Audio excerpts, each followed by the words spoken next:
Notice, can you go back to that?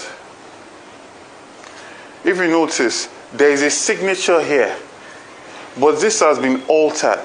You see, the signature originally was for 67.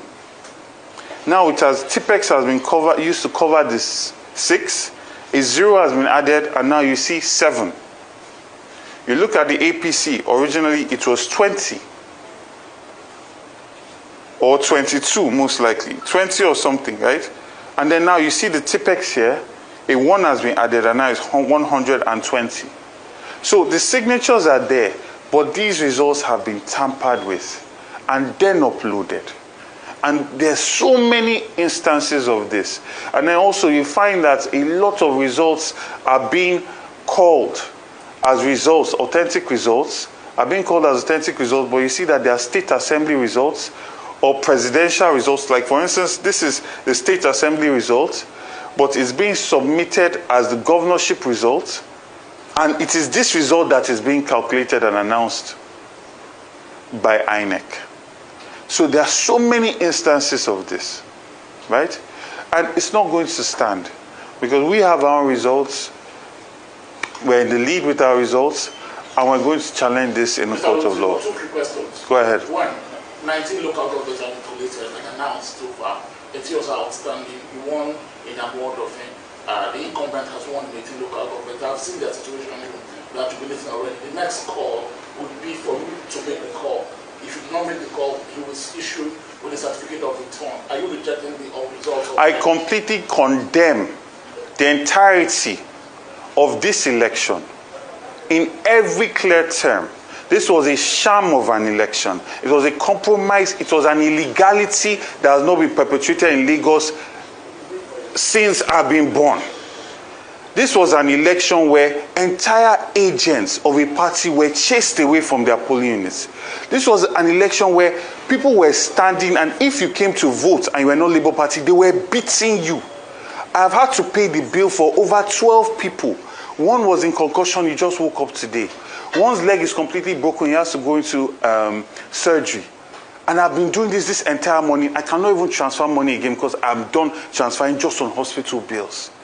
So I condemn this. I will never call Babajide Sanwo-Olu to congratulate him for this shambolic, this sham of an election, this violence that's literally setting a precedent for war in the next election, because nobody is going to come into elections believing that they will discuss ideas and issues anymore. Because what is it about? It's about who is the most violent. Second question, you said the police was complicit. The commissioner in Lagos said every situation they responded to, and the entire security scenario did not prevent voting.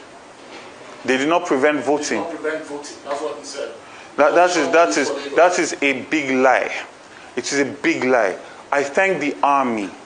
I thank the DSS. I thank the Navy.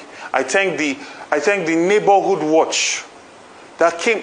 If these people did not get involved, what you see, what all the videos you have seen will be child's play compared to what the reality would have been. In Ikorodu, people died. In Apapa, someone died. In Shomolu, someone died. So how are you saying that people will be aware that a person has been killed and they will come out and vote? In Ajurami Felodu, people were sitting down in their house because they were literally threatening them that if they come out, they will kill them. And they were following people and going to their houses. After you vote, they will follow you to your houses to go and threaten to harm your family. This Lagos deserves so much more. Look at Oyo State. Seyi Makinde won. People are jubilating.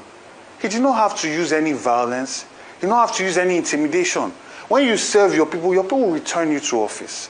We should not be seeing videos of so much violence statewide. And you're saying that you're dancing and celebrating you won an election. You plan to govern these same people?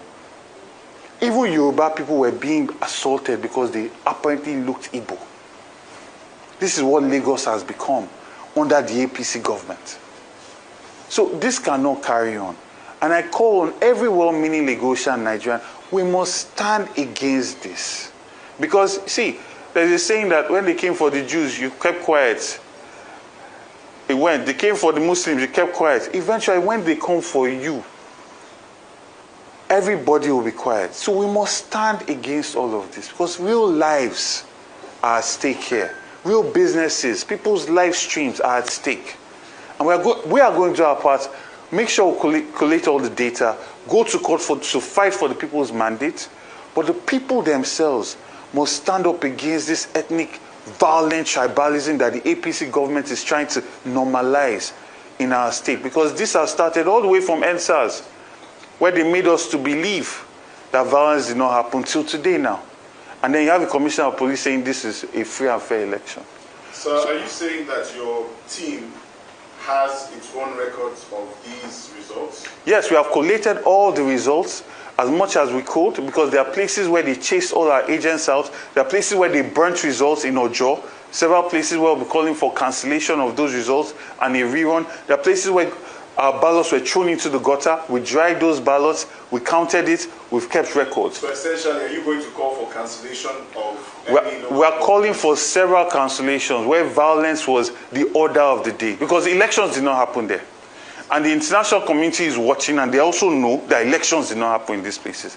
So you cannot create so much violence against Lagosians, write results, and we should celebrate that election happened. Elections did not happen in Lagos State. So we should expect to see you on the election petition tribunal? Certainly.